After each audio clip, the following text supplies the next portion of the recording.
Well, welcome back to night 4 here in Arctic Norway.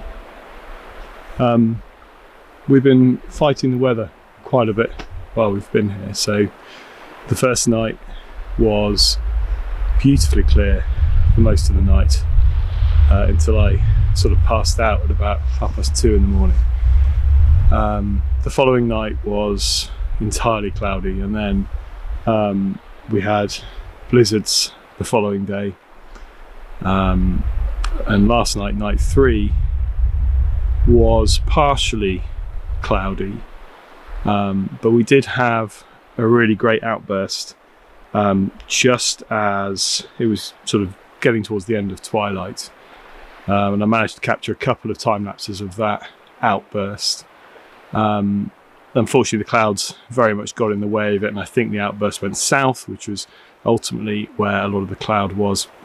So I just left a couple of time lapses going, and we all sat in the hot tub trying to see the aurora, mostly with our imagination and between the clouds, although we did see quite a lot of Starlink satellites go over, which wasn't perhaps ideal. But tonight it's looking a little bit clearer. Certainly not what you'd call 100% clear.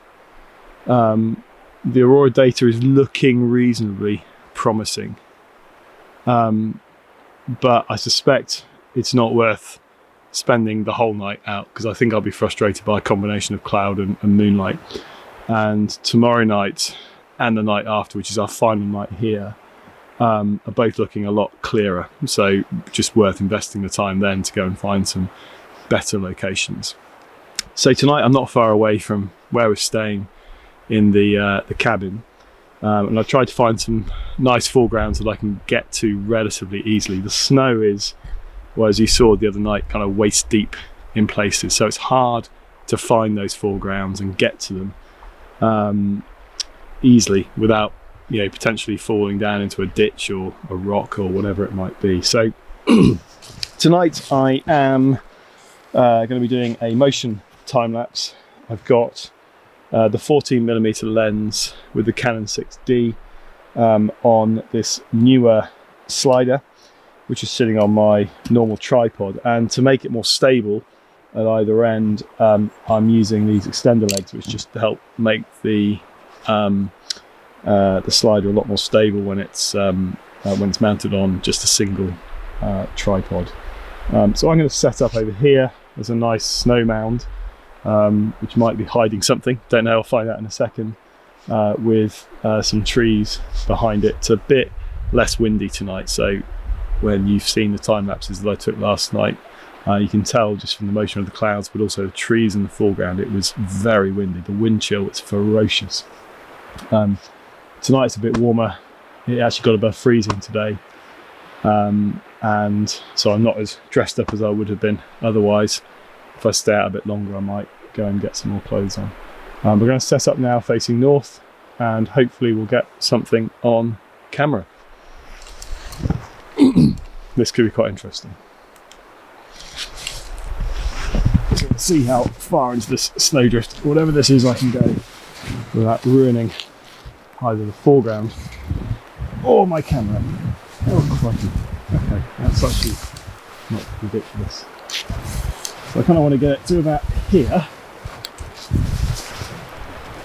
so that this tree on my left, if you can see that, doesn't get in the way too much. Or is now getting quite deep. So I think we'll take it to about here. There we go. Right, so that feels not actually especially stable yet. So let's extend the legs here. Let's see if that helps. The trouble with the snow, of course, is you have no idea what's beneath, so you're sort of entirely reliant on guesswork to position the tripod neatly. And that feels moderately stable enough, I think, for a time lapse.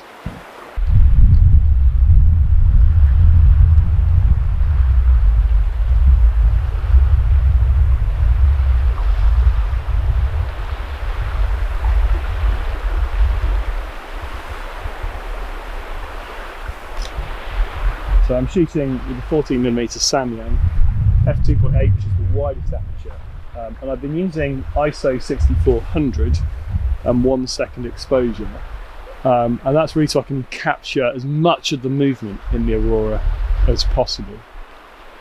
ISO 6400 possibly isn't ideal. It's maybe a little bit noisy on this camera, but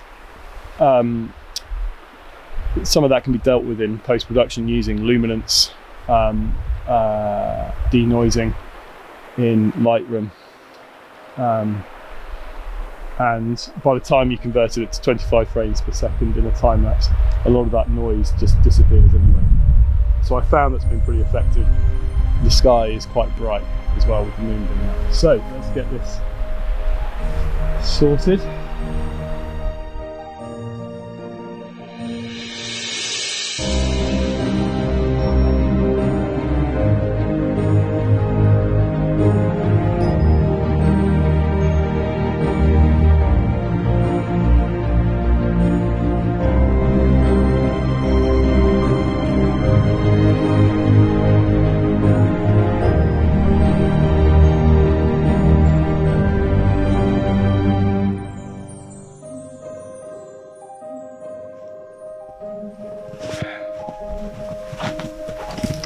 Right, what a palaver that was. So, I'm going to try and just shoot through these trees here, try to get this mound of snow in the shot.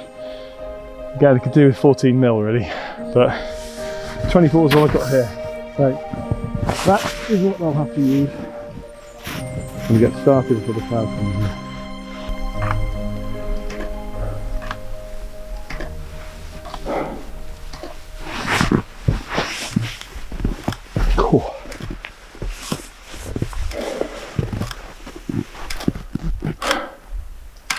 Pretty exciting to get that going. There's still a lot of cloud around, but if I can capture a couple of decent time lapses through that cloud, I'll be pretty happy, even if to the naked eye it's not exactly a spectacular event tonight.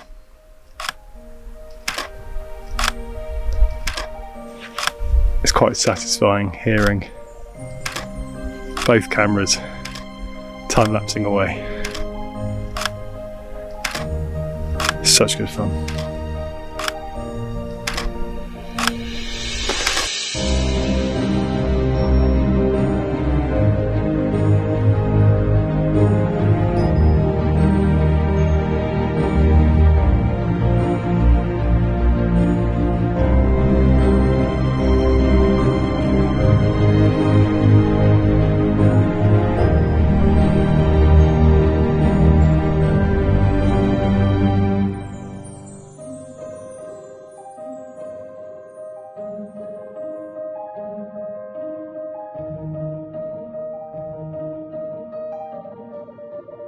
So a fair question you might be asking yourself is, why have I come back to northern Norway during a pretty feisty 50 to 60% bright moon that doesn't set at this time of the month in Norway at all, which is kind of a crazy thing about being inside the Arctic Circle.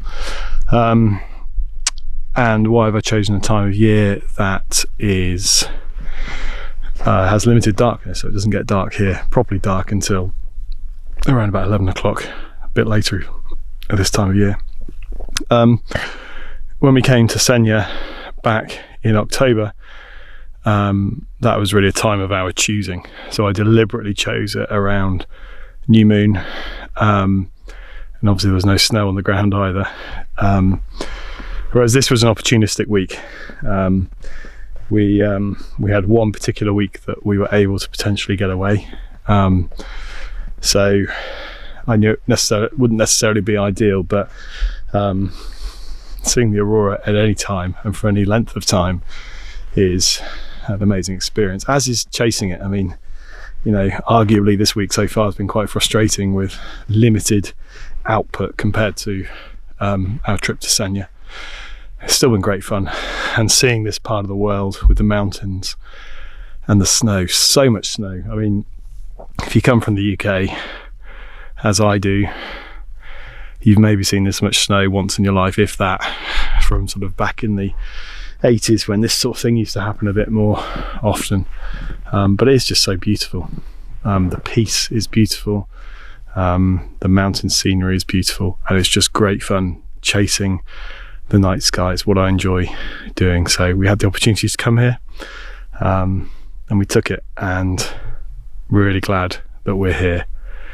And hopefully tomorrow night and the night after in particular, we'll get some good shows with some nice clear skies where I'm not cloud dodging.